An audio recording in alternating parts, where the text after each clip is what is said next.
Buenas tardes. Mi nombre es Carlos Echeverría. Soy el profesor designado para el curso de series de tiempo del Centro de Simulación y Modelos de la Facultad de Ingeniería de la Universidad de los Andes. Vamos a ver el curso de series de tiempo y vamos a empezar pues por definir qué es una serie de tiempo. Después veremos cómo se estudia, cómo se ajusta a modelos, y cómo se hace para entenderlo, para descomponerlo y para predecir los valores futuros, que es principalmente lo que nos interesa. Bueno, una serie de tiempo es sencillamente un conjunto de datos espaciados en el tiempo que se registra. Por ejemplo, los barcos de la reserva pues miden sus tasas de interés, sus intereses y las tasas diariamente. El departamento de estadística pues mide el producto interno bruto anualmente. Se registra, también se registra la caída de agua diariamente, puede ser cero, puede ser otro valor, en fin, cualquier valor que se pueda registrar en función del tiempo es una serie de tiempo. Entonces nosotros podemos analizar esta serie de tiempo bien sea sin utilizar un modelo o utilizando modelos. En este curso específicamente vamos a utilizar modelos.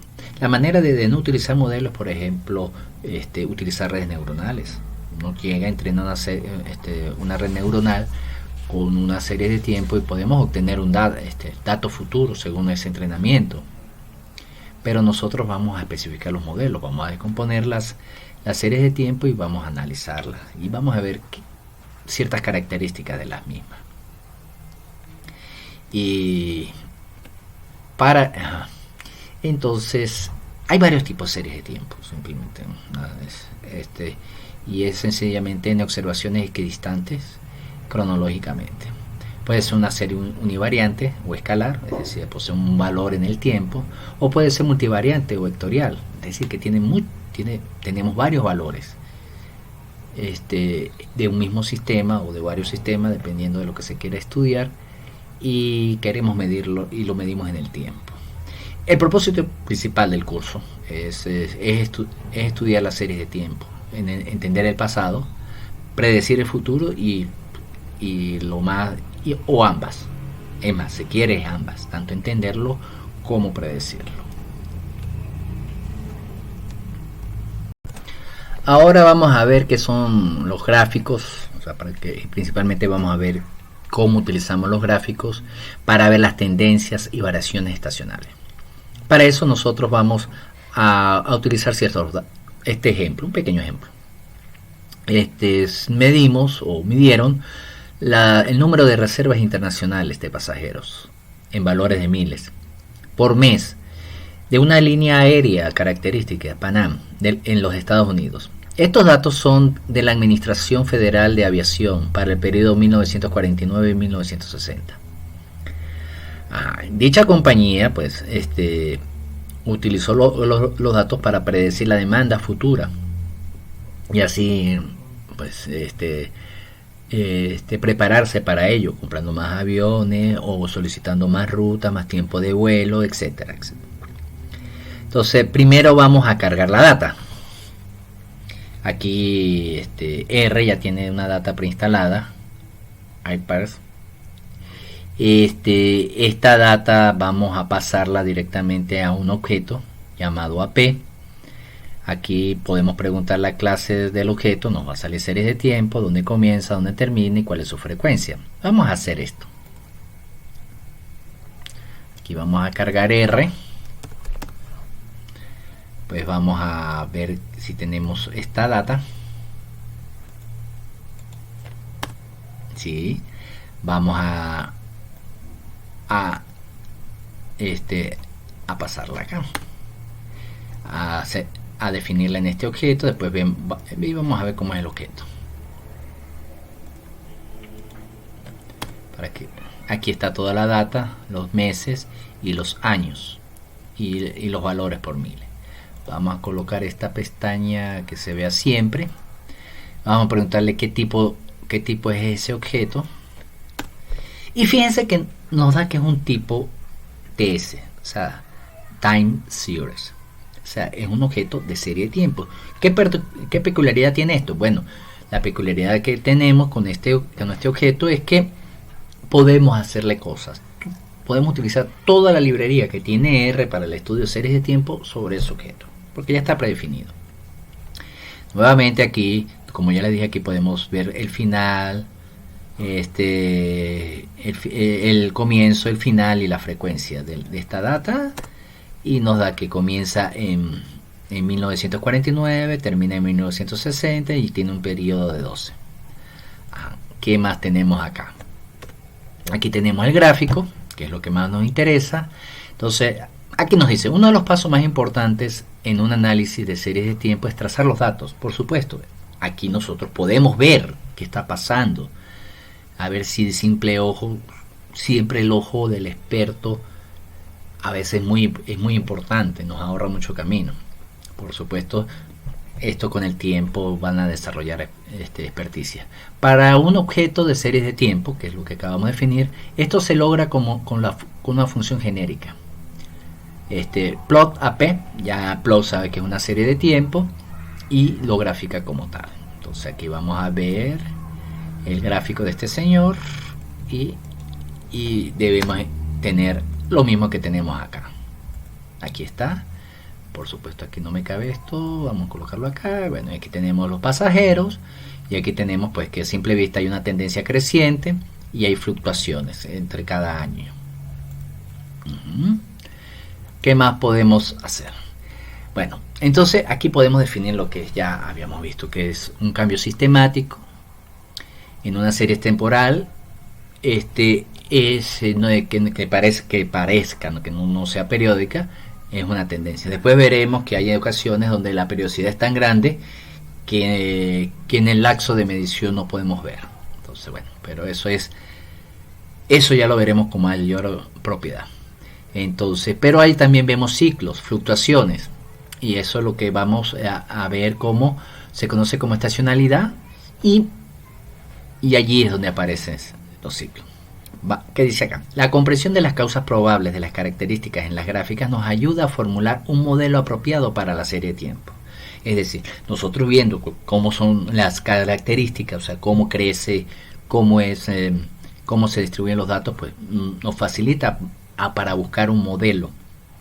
Sin embargo, muchas veces las series temporales muestran tendencias que podrían, por ejemplo, ser parte de un ciclo más largo, lo que ya les había mencionado, o ser de causa aleatoria. Y estar sujetas a cosas impredecibles, cosas que no se pueden ver. Aquí nuevamente depende mucho de la mano del que está programando. Entonces, bueno, hay que tener en cuenta todas esas características. Volvemos con los gráficos. Un gráfico de series temporales no solo enfatiza los patrones y las características de los datos, sino que también puede exponer valores atípicos y erróneos. Es decir, pues, nosotros tenemos una serie de tiempo y tiene una cierta progresión, y cuando vemos de repente que esa progresión no es continuada, pues tenemos que ver qué es lo que está pasando. Tenemos que analizar esas cosas y ya veremos por qué. Los valores externos, que no se pueden atribuir a algún error de codificación, se debe verificar cuidadosamente. Es decir, tiene que volverse a medir, si es posible, ver si es posible, porque hay datos que, por ejemplo, cantidad de agua que cayó hace 3 días. Tú registraste mal el valor y botaste el agua que tenías, y después tienes que volver a medir porque cometiste un error. No puedes hacerlo porque ya botaste el agua. Algún error, entonces todos estos errores deben verificarse cuidadosamente, porque cuando no son atribuibles a un error, esas cosas pueden ser una característica importante del sistema y hay que estudiarlo. Para obtener una visión más clara de la tendencia, el efecto estacional puede eliminarse agregando los datos a un nivel anual. Es decir, tenemos los datos y los podemos promediar anualmente. Para eso R tiene una función que se llama aggregate, y es lo que nosotros vamos a utilizar. Aquí vamos a mostrar dos gráficas con esto, y primero vamos a ver el aggregate y después vamos a ver un gráfico de cajas del ciclo. Entonces con sí, aquí no les gusta este señor. Ya está. ¿Qué pasó ahora? Me comí esto. Ahora sí. Entonces, ¿qué es lo que se obtiene? Se obtiene lo siguiente. Esto, aquí tenemos la tendencia y aquí tenemos la distribución por caja. O lo mismo que se obtiene acá. Aquí está la tendencia y aquí está la distribución. Aquí tenemos los márgenes de error, los promedios y más o menos el intervalo de confianza. Entonces, ¿qué podemos decir aquí? Bueno, puede verse que la tendencia es creciente en la serie anual y los efectos estacionales en el diagrama de caja. Bueno, lo que acabo de mencionar. Más personas viajaron durante los meses de verano, de junio a septiembre. Generalmente son los meses más cálidos en el hemisferio norte y los días de vacaciones. Entonces, por eso es que hay mayor cantidad de viajes. Vamos ahora a ver otro ejemplo. Aquí vamos a utilizar la tasa de desempleo en el estado de Maine, en Estados Unidos desde enero de 1996 hasta agosto del 2006. En esta data, pues nosotros tenemos en la primera fila los nombres de cada columna, o sea, los nombres de las variables que están en cada columna. Entonces podemos acceder a esto a través de attach. Ya R accede a cada uno de estos valores, y con el nombre y con la etiqueta true, pues él reconoce que la primera fila es los nombres son los nombres de una variable. Entonces vamos a hacer acá.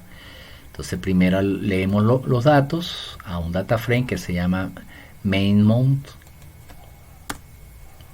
Después, ya leídos, vamos ahora a... Aquí no marco esto. Ok. Vamos ahora a que lo reconozca y vamos a ver qué tipo de clase es esto. Es un data frame, pero sin embargo no es una serie temporal. Entonces con esta subrutina TS, con esta función TS, nosotros transformamos este data frame en una serie de tiempo y la vamos a colocar con una extensión .ts, ¿no? Y ya la tenemos. Nosotros podemos recortar los datos modificando, introduciendo un valor, modificando en una etiqueta llamada end, hasta donde queremos tomar en cuenta para nuestros cálculos. También podemos hacer promedios con la subrutina mean, pero también podemos hacer promedios dividiendo todos los valores entre 12. Le función aggregate, donde me agrega todos los valores mensualmente, y después los promediamos entre 12 para tener valores promedios en cada año. Todo lo podemos hacer de esta manera, promedio. Después veremos otras maneras de hacerlo, pero comenzaremos con esta. Vamos a hacer la gráfica y vamos a primero a ver el mes, cómo se comporta el mes, y después veremos cómo se comporta anualmente ya promediado. Aquí me faltó, vamos a ver acá. Y aquí lo vemos anualmente. ¿Y qué obtenemos? Obtenemos primero nuestra distribución anual, cómo varía mensualmente, y después cómo varía anualmente. Y aquí tenemos los valores. Hay un mínimo en el 2000. Entonces, aquí tenemos los valores. Aquí está mensualmente y anualmente. Continuando con el mismo ejemplo, vamos a calcular valores más precisos de R. Para eso vamos a usar la instrucción Windows, la cual vamos a ver solo una ventana precisa de unos meses, un año, etcétera, de lo que uno quiera. Esta función extraerá esa parte de la serie entre los puntos de inicio y final especificados y tomará muestras con un intervalo igual a la frecuencia. ¿Qué frecuencia?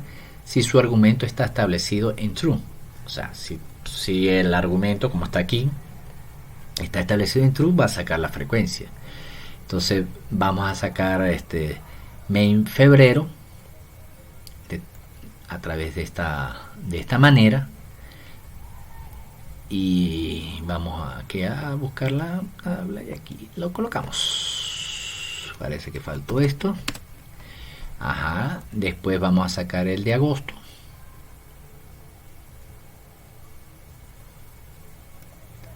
Vamos a ver si lo saco completo. Si lo saco completo también. Y ahí tenemos los meses de agosto. Ahora vamos a cortar aquí un poco.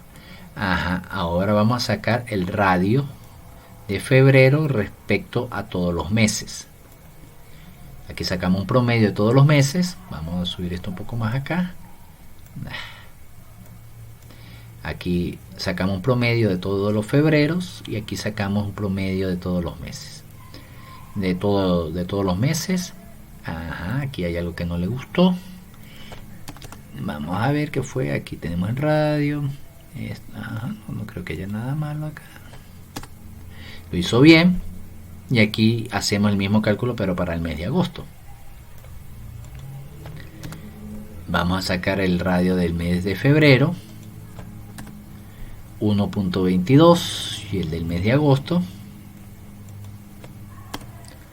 1,08. Es decir, la tasa de desempleo es mayor en febrero, es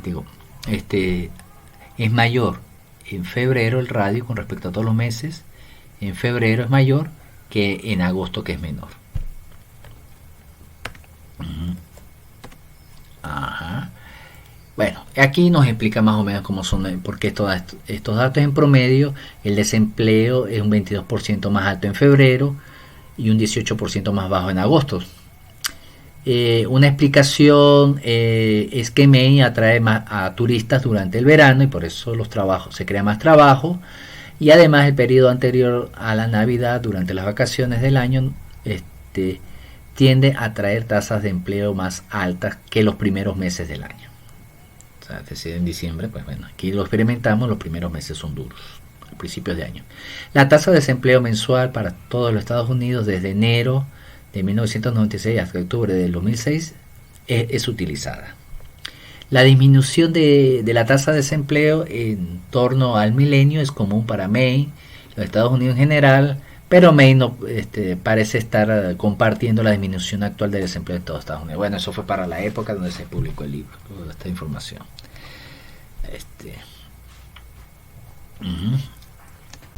Lo anterior se puede corroborar con lo siguiente. Aquí nosotros vamos a leer unos datos que es de los datos de la cantidad de desempleados o desempleo en todo Estados Unidos, y la vamos a comparar con lo de Maine.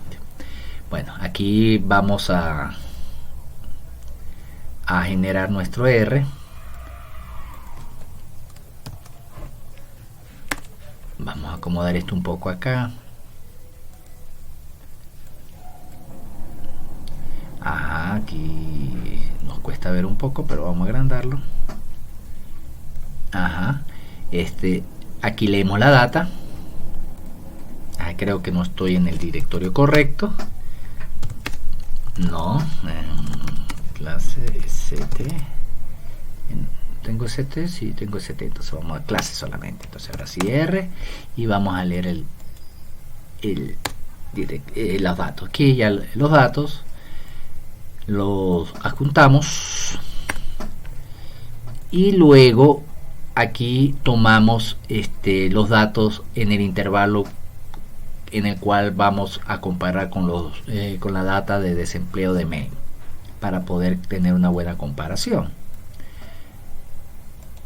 Aquí lo hacemos, ya extrajimos esa porción de la data y ahora vamos a graficar. Vamos a graficar los datos de desempleo. Entonces nuevamente aquí vemos que hay una tasa de desempleo más fuerte cerca del año 2000, el cual se corresponde con este valor.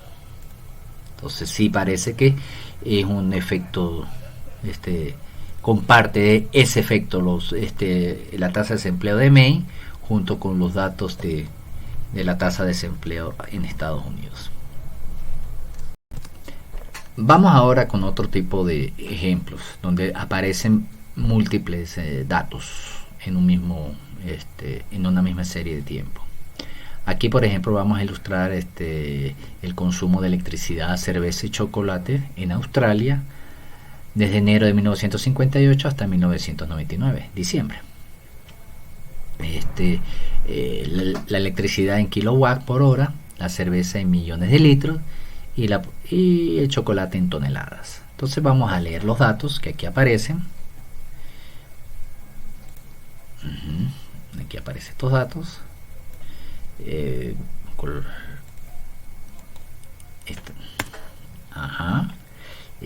Vamos a ver una parte de ellos. Aquí está: chocolate, cerveza, electricidad. Vamos a ver qué clase es. Perdón, esto cerrar acá y es un data frame. Eso es todo. Bueno, ahora vamos a crear los objetos de series de tiempo para cada uno de los datos que nosotros tenemos. R usa la longitud total del vector a menos que se le indique, y si se omite el mes de inicio, vamos a leer, se omite el extremo. R usa la longitud total del vector y se omite el mes de inicio. Para usar la gráfica CBIM y para trazar varias series en una figura. Aquí tenemos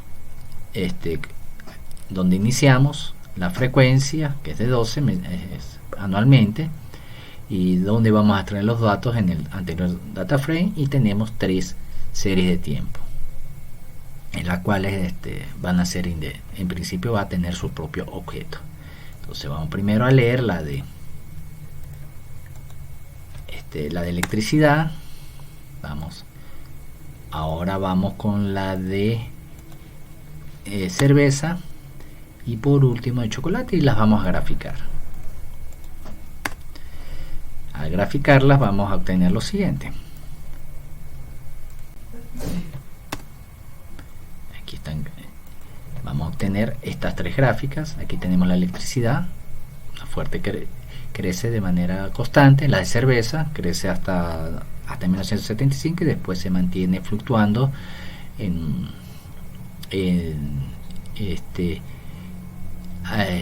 pero con media constante. El de chocolate pues sí tiene un incremento un poco sostenido y al final un poco se incrementa un poco.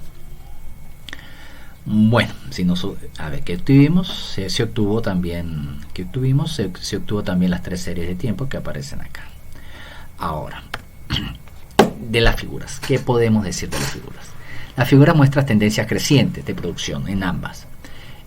Mucho se debe al incremento de la población que en ese periodo, que pasó de 10 millones a 18 millones de habitantes. Pero sin embargo el consumo eléctrico subió en un factor de 7, el de chocolate en un factor de 4, y más o menos es aproximado también el de cerveza. Hay varias funciones para trabajar esto en R, pero nosotros vamos a ver un TS intersección para ver qué tanta relación tiene o no tanto. Ahora vamos a ilustrar el uso de estas funciones de intersección señalando algunas pequeñas trampas en las cuales podemos caer por hacer análisis apresurados. Vamos ahora a utilizar los datos que es de los pasajeros del pasajero aéreo, de las reservaciones que nosotros utilizamos anteriormente, y la de la electricidad. Entonces vamos ahora bueno, en mi caso yo tengo que cargar nuevamente el de los pasajeros. Vamos a buscarlo. AP Passengers, y aquí está. Entonces vamos a volverlos a cargar. Vamos a ponerlo siempre encima. Ajá. Aquí está. No necesitamos esto, necesitamos ni graficarlo, solo necesitamos. Creo que ya es serie de tiempo. Vamos a ver. Si ya este señor es. Sí, ya son series de tiempo. Entonces, ya teniendo esto, vamos ahora a buscar lo que teníamos acá. Aquí está. Entonces vamos a ver.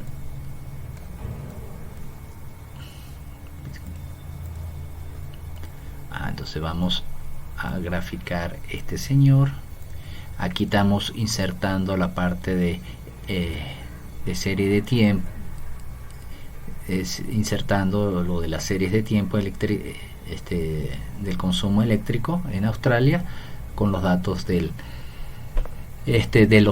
las reservas aéreas que nosotros previamente utilizamos. Entonces aquí tenemos alguna información para ver. Entonces aquí tenemos primero dónde comienza, dónde termina, y aquí tenemos los datos de los pasajeros y el consumo eléctrico. Hecho esto, ahora aquí vamos a nombrar dos objetos, AP y ELEC, independientemente. Vamos a asignarlos. Aquí está. Y los graficamos. Aquí tenemos el primer gráfico que nosotros queremos. Ya lo graficó. Y aquí tenemos el gráfico, la tendencia, lo que nosotros ya conocemos. Después, aquí está, falta el otro gráfico de los pasajeros, de la producción de electricidad. También tenemos una tendencia muy similar, y después vamos a sacar este gráfico. Fíjense en este gráfico. En este gráfico vamos a graficar en el vector X los valores de los pasajeros, en el eje X, en el vector Y de la electricidad. ¿Y qué se obtiene? Obtenemos esto. Ay, no, me faltó algo. No puede ser esto. Aquí tenemos. ¿Qué pasó acá? Como vector. Sí, aquí tenemos. Aquí ya está graficado. Aquí tenemos la producción de electricidad, la cantidad de pasajeros. Esto llega hasta 2000 y 1600. Entonces vamos a buscar una regresión entre las dos, una línea que pase entre los dos, la mejor línea que pase entre los puntos.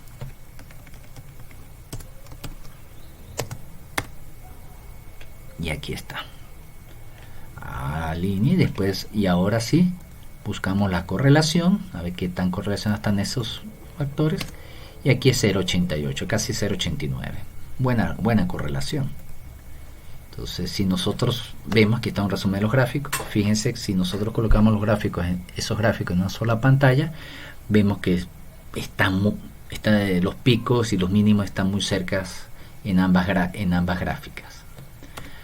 La línea, si trazamos la correlación, vamos a tener esta línea. ¿Y qué es lo que nos dice? Bueno, aquí está el valor de la correlación que se obtuvo, y parece que los datos están muy correlacionados, pero una cosa es la cantidad de pasajeros de una línea a Estados Unidos, y otra cosa es el consumo eléctrico en Australia. Pues no tienen correlación, causalidad. Es decir, una no produce la otra o viceversa, sino sencillamente es una coincidencia. Entonces esa es la trampa que nosotros podemos tener. En el segundo párrafo dice, las dos series temporales también tienen variaciones estacionales similares.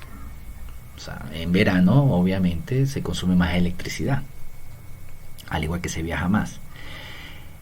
Por estas razones generalmente es apropiado eliminar las tendencias y efectos estacionales antes de comparar series múltiples, porque puede coincidir, o sea, porque generalmente pues puede haber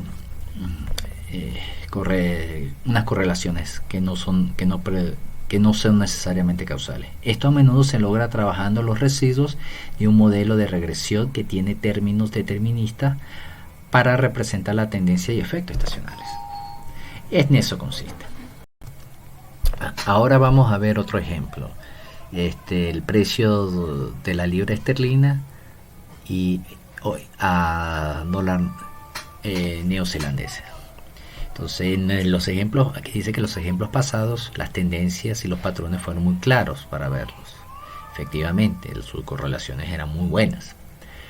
Los cambios, sin embargo, los cambios día a día, o sea, los pequeños cambios, subyacen con complejas estructuras y a veces son imposibles de aislar, porque se debe a condiciones, a efectos aleatorios que son difíciles de manejar y sobre todo de aislar. Entonces, básicamente pues hay que hacer esas cosas a más largo tiempo. En el ejemplo que estamos citando es la tasa de cambio de la libra esterlina a los dólares de Nueva Zelanda, de un periodo desde enero del 91 hasta marzo del 2000, y están en los datos Pounds NZ.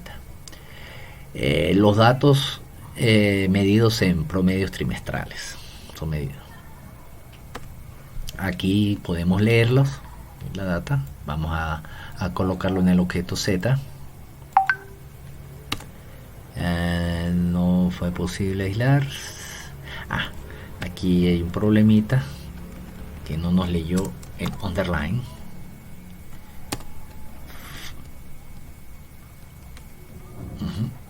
Ya lo leyó.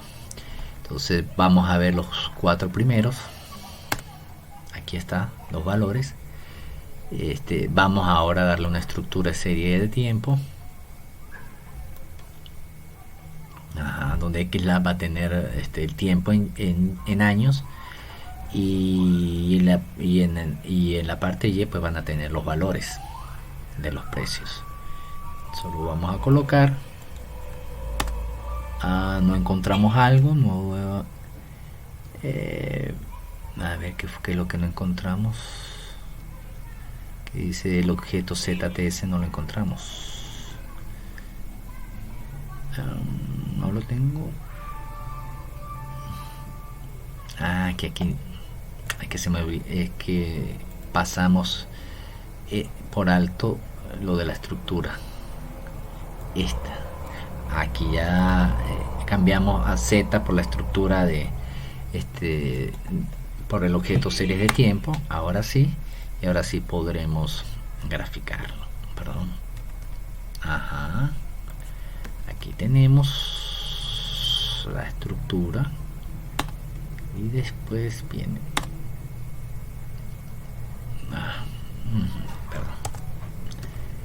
esto, el gráfico.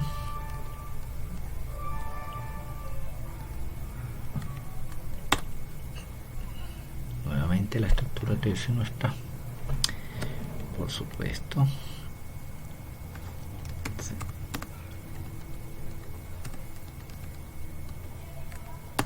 Ahora sí lo gráfico. Aquí lo tenemos como es la estructura. Hay un mínimo y un MAC. Hay un mínimo en 1996 y vuelve a crecer. Las variaciones pues no son muy fuertes, pero existen. La tendencia para cambiar de dirección. Las tasas de cambio de libra esterlina son con estos datos.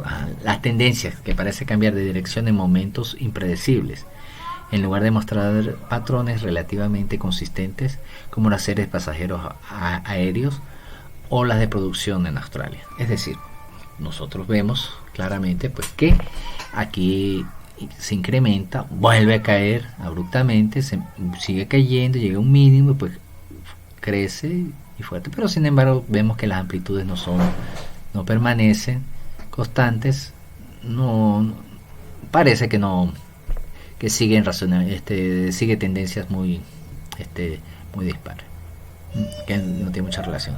Estas tendencias se han denominado tendencias estocásticas para enfatizar su carácter aleatorio y para distinguirlas de las tendencias deterministas. De las tendencias deterministas que uno puede a través de un punto tener otro, saber cómo estar en el futuro. Y cambio en series estocásticas tú no puedes saber a ciencia cierta cuál es su valor futuro, sino puedes tener una probabilidad dependiendo del nivel de ruido y de algunas cosas que veremos más adelante. Ahora vamos a utilizar la función Windows en las series de tiempo. Aquí vamos a ver dos tendencias de 1992 al 96 y de 1996 al 98 y usamos esto.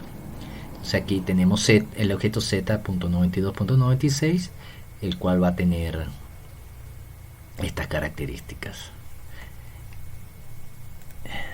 Las guardamos la otra.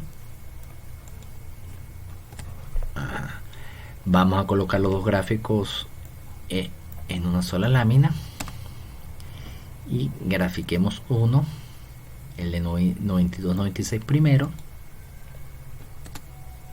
Aquí hay un problemita, por supuesto no faltó la P, y el otro gráfico ya lo tenemos acá. No me sacó ninguno. Que no me sacó ninguno porque no lo terminé, me faltó esto. Bueno, voy a repetirlos.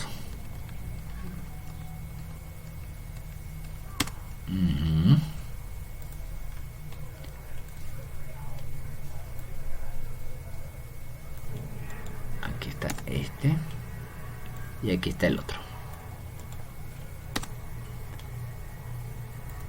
Aquí está. Entonces aquí tenemos del 92 al 96, del 96 al 98. Entonces fíjense que aquí hay una fuerte tendencia hacia la baja y aquí una fuerte tendencia hacia la alta. Ninguno de los dos es correcto a largo plazo, solo para estos periodos. Entonces no podemos decir mucho al respecto. Entonces, ¿qué es lo que nos dice aquí el autor del libro guía? Aquí tenemos los dos gráficos. El autor del libro guía nos dice lo siguiente, que esto ilustra la posible trampa de extrapolación inapropiada de tendencias estocásticas, cuando las causas subyacentes no se entienden adecuadamente. Para reducir riesgos de realizar un pronóstico inapropiado, las pruebas estadísticas se pueden usar para probar una tendencia estocástica. O sea, tenemos que hacer una serie de pruebas estadísticas de aleatoriedad para ver si las series realmente son estocásticas o deterministas. Pero eso lo veremos más adelante. Vamos ahora a ver otro ejemplo. En una serie de tiempo de la temperatura global. En este estudio climatológico vamos a medir la temperatura global, que son expresadas como anomalías de los promedios mensuales durante el periodo 1961 y 1990, el cual desempeña una función central. Aquí tenemos, por ejemplo, leemos los datos nuevamente. ¿Qué pasó acá? Aquí ya los leyó. Ahora vamos a leer aquí lo pasamos a una serie de tiempo, a una estructura, a un objeto tipo series de tiempo, y después lo promediamos a través de la función aggregate.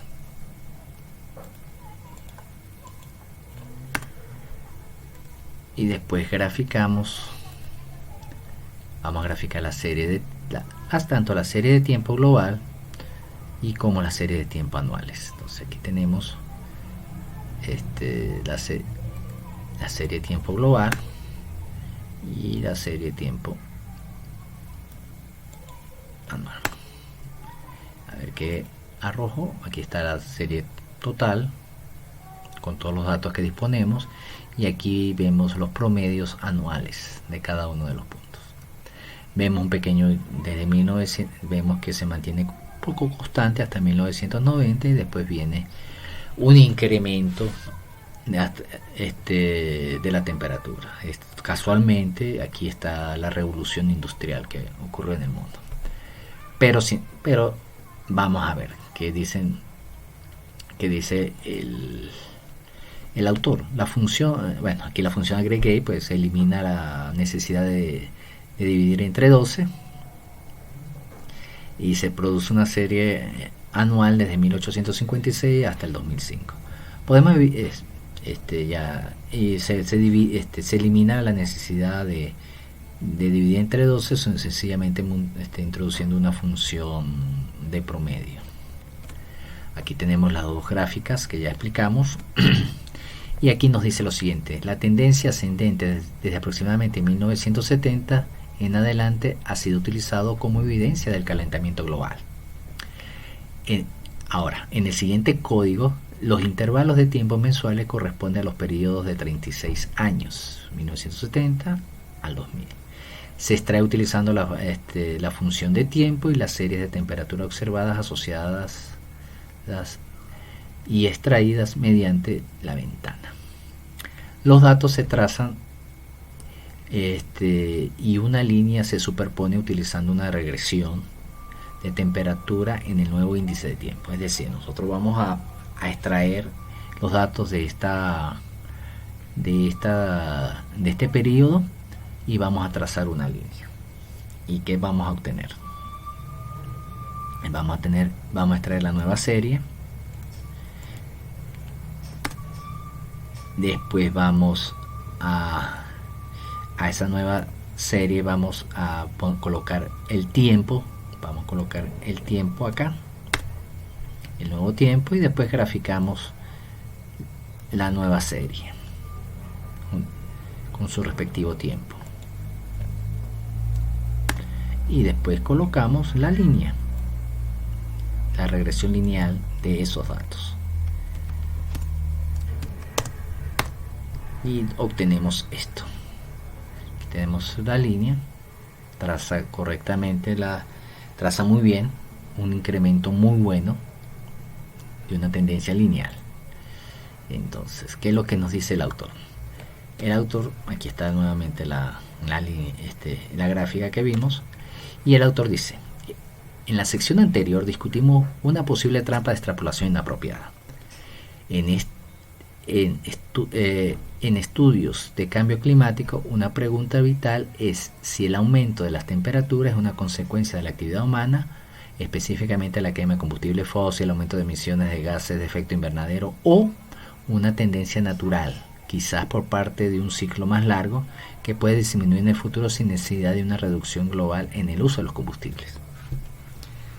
Esta es la pregunta que se hace el autor. Entonces, es para evitar posibles trampas o inconvenientes a la hora de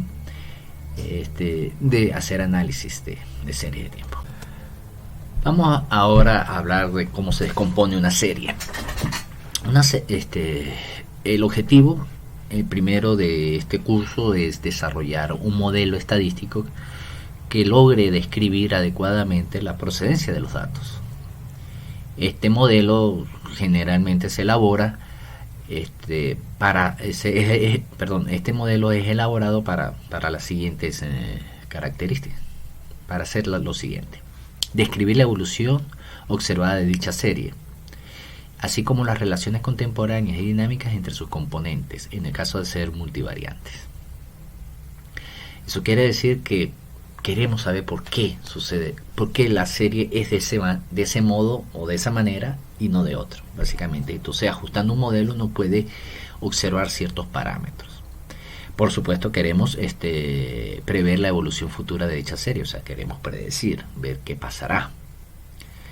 Y con todo esto podemos hacer contrastes, es decir, presentar evidencias empíricas a favor o en contra de una cierta teoría o modelo, según las características que nosotros tengamos de dicha serie y la interrelación entre los componentes, en el caso de ser multivariante. Vamos a empezar primero con la notación. ¿Qué pasó? La notación vamos a describirla de esta manera: x1, x2, x3 o sencillamente x en función de t, que sencillamente son valores de la serie equidistantemente. El modelo de la serie de tiempo es una secuencia aleatoria, la cual la media puede describirse como nosotros describimos. Aquí está el valor de cada punto de la serie o de cada valor de la serie dividido por el número y nos da la media. Aquí vamos en este curso vamos a denotar los valores barra o hat de los valores con los pronósticos futuros que se hacen, o sea, cuáles son los posibles valores que se tengan al respecto. Modelos. ¿Qué es un modelo? Es un constructo matemático, como ya sabemos. El punto de partida de este curso específicamente, claro, se puede hacer un análisis de series de tiempo sin utilizar modelos, pero aquí lo vamos a usar. Se elabora a partir de una serie de temporal el cual sea consistente con el modelo. Es decir, nosotros tenemos la serie y vamos a encontrar una estructura matemática que logre reproducir esa serie de tiempo y así hacer análisis sobre el modelo. Pero para eso pero vamos a definir algunos procesos, o sea, cómo se llevan estas consecuencias. Bueno, hay algo que ya se llama proceso estocástico, que es una secuencia de variables aleatorias ordenadas equidistantes cronológicamente, referida a una o varias características de una unidad observable en diferentes momentos. Por ejemplo, puede ser la cantidad de agua que llueve, los índices bursátiles, etc. Un proceso estocástico es estacionario siempre y cuando sus propiedades estadísticas sean las mismas en cualquier segmento de la serie. Es decir, nosotros partimos una serie en un tiempo y nos da un valor, agarramos otro intervalo de tiempo y hacemos la misma medida, y si el valor son semejantes, pues podemos decir que la serie es estacionaria. El caso contrario, pues no es estacionaria, o sea, si nosotros hacemos esas mismas mediciones y la diferencia es significativamente diferente, pues sencillamente hay un crecimiento, decrecimiento, hay una tendencia al respecto. Entonces eso es importante tenerlo presente, que después lo vamos a abordar. Un modelo para un proceso estocástico es cualquier hipótesis bien definida sobre las propiedades estadísticas de ese proceso. Entonces, allí es lo que vamos a hacer. El modelo, ¿cómo se construye?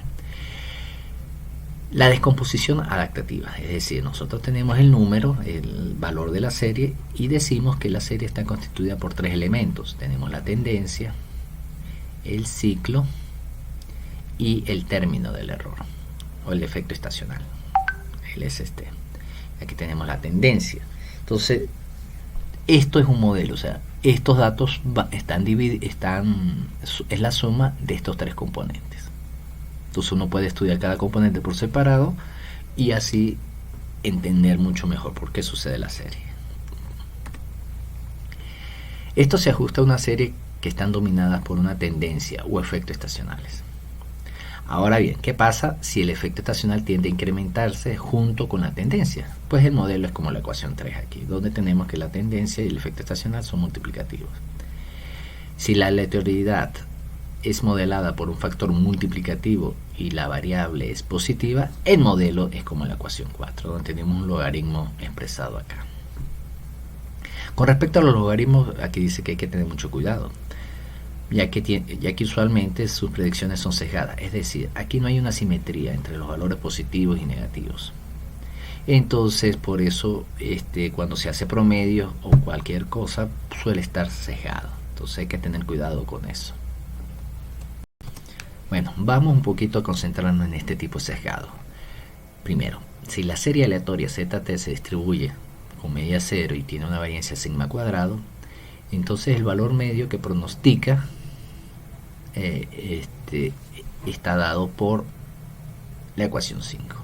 Sin embargo, si la serie de errores no se distribuye normalmente y está sesgada negativamente, como suele suceder en el caso de tomar logaritmo de los valores, el factor de corrección de sesgo tendrá una sobrecorrección y es preferible aplicar un ajuste empírico, es decir, manualmente ir ajustando esos valores. Entonces, se puede, por supuesto que se hace, pero hay que tener mucho más cuidado cuando tengamos valores, cuando tengamos este tipo de modelo.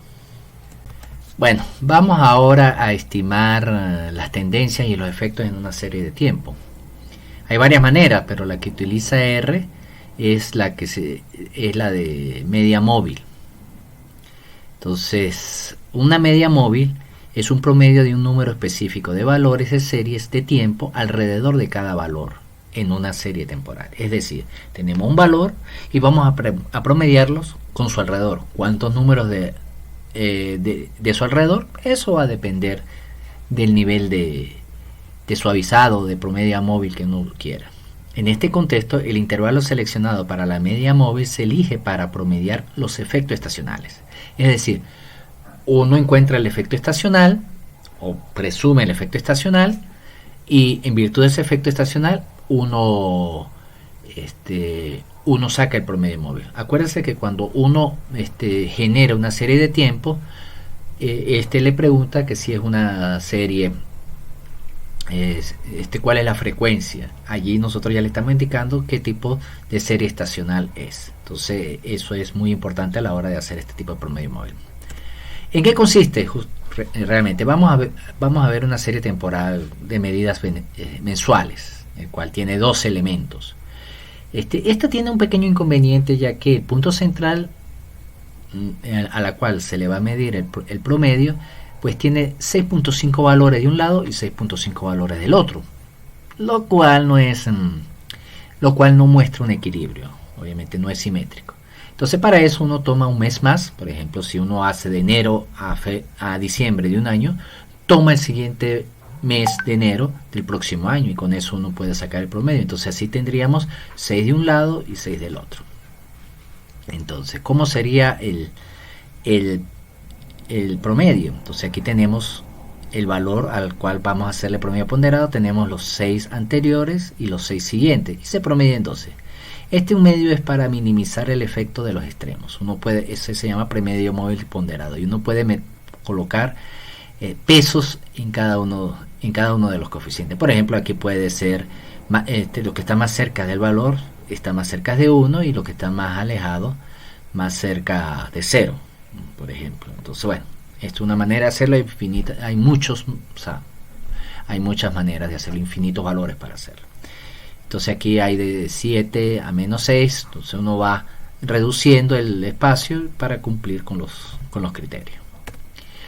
Bueno, los coeficientes en esta ecuación son de un 12, o sea, 1/12, o sea, cada coeficiente tiene un 12avo de peso, más el 1 medio que tiene cada uno de los extremos. Se puede obtener una estimación del efecto aditivo mensual, ST, a través de esta ecuación. Se tiene el valor, la media y se tiene el efecto estacional. La tendencia, aquí se tiene el efecto estacional y el efecto estacional va a estar dado por esto. Entonces, obteniendo esto y dividiendo la serie de tiempo, obtenemos el efecto estacional, que también podemos restarlo por eso y solo obtener la tendencia, viceversa, o sea, cualquiera de las dos. Al promediar estas estimaciones de los efectos mensuales de cada mes, obtenemos una estimación única del efecto para cada mes. Si el efecto mensual es multiplicativo, el cálculo da por división, es decir, de esta manera. Si el efecto es de suma, es de esta otra manera. Es habitual ajustar los factores multiplicativos mensuales para que promedien la unidad. Es decir, todos los coeficientes tienen que sumar y dar iguales a 1. El procedimiento se generaliza utilizando el mismo principio a cualquier frecuencia estacional. Entonces, fíjense que aquí colocamos 1 medio para para que todos los coeficientes utilizados den iguales a 1.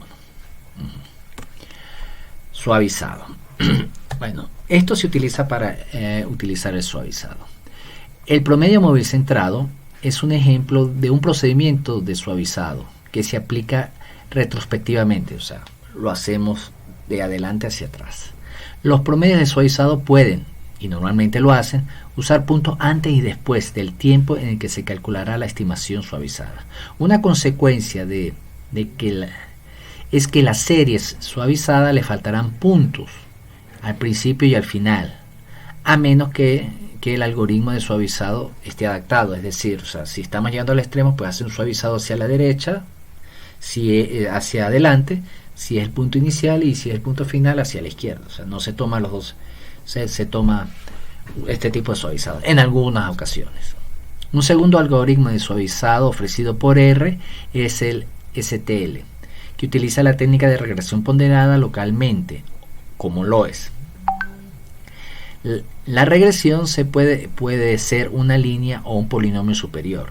La ponderación reduce la influencia de puntos periféricos y es un ejemplo de regresión robusta que se puede aplicar a cualquier cantidad a cualquier tipo de serie temporal. Para terminar con el procedimiento de suavizado, tanto en promedio móvil como en LOES, no requieren un modelo predeterminado para hacer dicho suavizado. Es decir, no se requiere una fórmula que pueda extrapolarse para proporcionar pronósticos. Sencillamente usa los datos ya que se obtienen. En R tenemos una función de descomposición directamente, que es decompose, que estima las tendencias y los efectos estacionales usando el método de promedio móvil. Al añadir la función dentro de una gráfica, por ejemplo usando ese plot STL, o en este caso Decompose, se obtiene una única gráfica que muestra la serie XT y la serie descompuesta MZ de la tendencia, la estacionalidad y el error. Por ejemplo, para los datos de electricidad que nosotros ya vimos, podemos hacer una descomposición aditiva y multiplicativa, que se dan a continuación. Para eso nosotros primero vamos a graficar los datos de Decompose. Si uno no le introduce ninguna etiqueta, lo va a hacer de forma aditiva. Tenemos esto acá. Aquí tenemos la descomposición, aquí tenemos el gráfico, y fíjense que nosotros tenemos la serie original, la tendencia, la estación, y aquí está en la parte aleatoria. Fíjense que no se ve que sea aleatorio, más bien se ve que está muy entrelazada una tendencia, que está muy entrelazada entre la tendencia. Entonces parece que esto no va a funcionar muy bien. Entonces vamos a probar con otro tipo de descomposición. Aquí tenemos esto, donde hacemos la descomposición, pero el tipo de descomposición va a ser multiplicativa, y después lo graficamos y obtenemos lo que esta parte. Lo insertamos acá. Y aquí está, y aquí nuevamente da las mismas tendencias, pero ahora parece más un ruido, es decir, el modelo se ajusta mucho mejor, el modelo multiplicativo se ajusta mucho mejor que el modelo aditivo. En este ejemplo, aquí, el modelo multiplicativo parece ser más apropiado que el modelo aditivo, porque la varianza de la serie original y la tendencia aumenta con el tiempo. Sin embargo, el componente aleatorio, que corresponde a Z, también tiene una variancia creciente, lo que indica que en una transformación logarítmica puede ser más apropiada para ese. Entonces aquí nosotros sacamos la tendencia, sacamos la estacionalidad a través ya del objeto, y nosotros graficamos esta gráfica a través de la tendencia por la estación, haciendo la tendencia por la estacionalidad. Entonces con esta gráfica que tenemos acá, allá vamos primero a extraer los datos.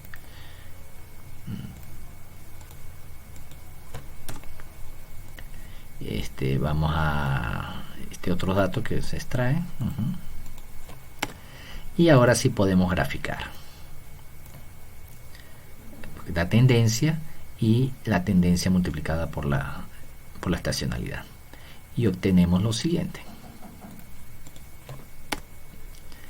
Aquí tenemos, aquí la gráfica es esta. Aquí tenemos la tendencia, que es la línea suave que está aquí, y la misma tendencia por la estacionalidad, lo cual se parece bastante a los datos originales. Aquí lo volvemos a tener. Bueno, por último, la serie aleatoria obtenida de la función de descomposición no es precisamente una realización del proceso aleatorio CZ, sino más bien una estimación de esa realización. Es importante aclarar eso, o sea, no es lo que se obtiene, no es necesariamente ruido original. Es una estimación porque se obtiene de la serie temporal original utilizando estimaciones de tendencia a los efectos estacionales. La estimación de la realización del proceso aleatorio es una serie de error residual.